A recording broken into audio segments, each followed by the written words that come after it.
Thank you, Ed. And now I realize I'm all alone up here. I am Joan Lawrence. I am Senior Vice President of Standards and Regulatory Affairs for the Toy Industry Association. And I also am Chair of the ASTM Subcommittee on Toy Safety, which you may know is the multi-stakeholder group that oversees, reviews, and revises as needed the ASTM F963 toy standard, and which is responsible for the recent revision that was published in November of this year of ASTM F963, the 2016 edition. So what I'm going to talk about today are some of the questions regarding effective date and compliance. When do we need to comply? Before I jump in, however, I just want to thank Commissioner Burkle for speaking, but also to reiterate something that she said that we very much agree with, and it was regarding the toy standard, and that consumers and parents and families need to have confidence when they go into a toy store to know that the product on that shelf complies with a stringent, strict toy safety standard that ensures that their child will be safe at play. And we absolutely agree with that. And that's part of what we do at TIA. We help develop standards. We educate the industry on what they are so that they can comply at events like this one here today. And we also work to make sure that consumers understand, one, that we have a standard, but also how they can choose safe and age-appropriate toys when they're making selections in a store for their child and for their family. So I want to thank Commissioner Burkle for her comments today, but also, reiterate that that's so important to us too, especially since we're talking about F963 here now. And you all know the old saying that when you're going to talk to an audience, you always start out by telling them what you're going to tell them. And then you tell them what you came to tell them. And then you tell them what you told them. I'm going to start by telling you what I'm not going to tell you. And first, what I'm not going to cover today are the technical changes in detail. We're not going to go through what all the changes are because we have at TIA done an extensive educational program on that. We had a webinar. We have slides that are available to all of you. We have, you can get the audio of it, you can get the supporting slides, and TIA members are also entitled to a free copy of the standard through TIA. We purchase them for our member companies so that you can have your own copy without having to purchase it yourself. So I'm not going to go through the technical changes, but what I am going to talk about, of course, are these three things. The effective date, when does it take effect? What do I need to be doing now? Product compliance. And lab accreditation. Because there is the mandatory testing to ASTM F963, these are so important. So we're going to go through those, and this has been so much of the substance of the questions we are getting by email and phone from members and from the industry. When do I need to comply? I have the standard in my hand. What do I need to be doing now?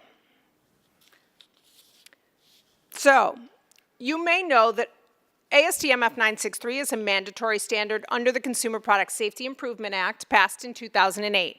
And CPSIA told us that effective 180 days after ASTM notifies the CPSC of changes to the standard, that it would become mandatory. And within that period, CPSC also had 90 days from the date of notification to decide whether it improved safety. So what does that mean? November 1 was the date which ASTM notified CPSC, and the Commission unanimously approved the changes to the standard on January 26. So that means that the standard takes effect on April 30th of 2017, and on February 2nd, CPSC published a Federal Register notice announcing that they had approved the changes to the standard and also announced this additional timing. The rule is effective on April 30th unless we receive significant adverse comment by March 6th. So what does that mean? Well, it's TIA's understanding that if CPSC does receive this significant adverse comment by this March 6th deadline, that ASTM F963 would still become a mandatory standard on April 30th, as provided under the Consumer Product Safety Improvement Act.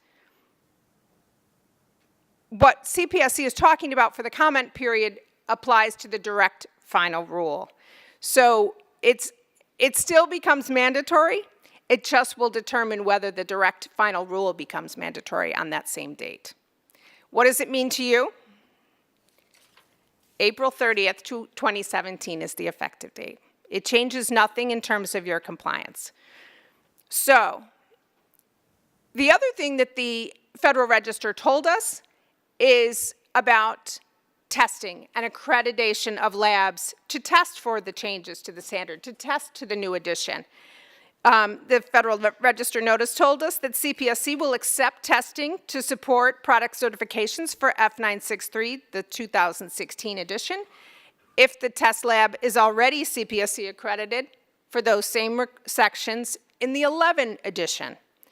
And it provides additional guidance for testing labs in how they can get accredited to any sections that had changes, as well as to make application for accreditation and get accredited for the 2016 version.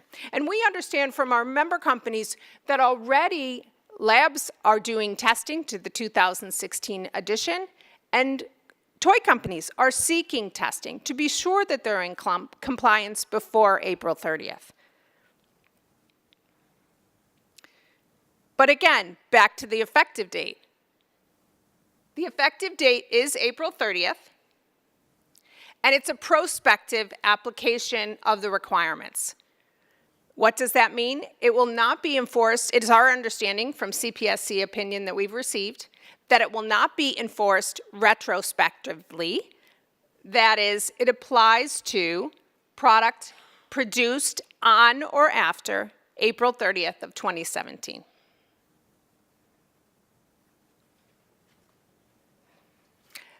Many slides to get to the same answer, April 30th of 2017.